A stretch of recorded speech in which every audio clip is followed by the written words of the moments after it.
ఇక్కడ గీతాభవన్ దగ్గర ఒక ఇద్దరు యువకులు ఉన్నారండి. ఇప్పుడు ఎమ్మెల్సీ ఎన్నికల్లో పట్టభద్రుల ఎమ్మెల్సీ ఎన్నికల్లో ఎవరికి ఓటేస్తారని అడుగుదాం. అన్న నమస్తే. అన్న నమస్తే. మీ పేరేం పేరు అన్న? నా పేరు దినేష్ అన్న.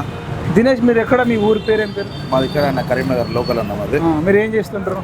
నేను సివిల్ ఇంజనీర్ అన్న, కన్స్ట్రక్షన్ చేస్తుంటాను. ఇప్పుడు పట్టభద్రుల ఎన్నికలు జరుగుతున్నాయి అన్న. అంజిరెడ్డి, నరేందర్ రెడ్డి, ప్రసన్న హరికృష్ణ, ఇలా ముగ్గురు మధ్యలో ప్రధానంగా పోటీ ఉంది అంటున్నారు. మీరు ఈ ముగ్గురిట్లలో ఎవరి వైపు మొగ్గు చూపుతారు? నేను ప్రసన్న హరికృష్ణ వైపు మొగ్గు చూపుతున్నాను. ఎందుకన్నా?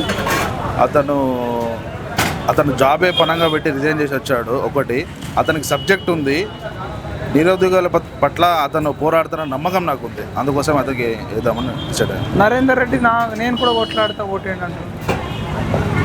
నరేందర్ రెడ్డికి నిరుద్యోగులకు, ఆయన నిరుద్యోగి కాదు. ఒకటి, ఈయన ఆల్రెడీ ఆ పొజిషన్ నుంచి వచ్చిండు కాబట్టి ఈయన మీద మాకు నమ్మకం ఉంది.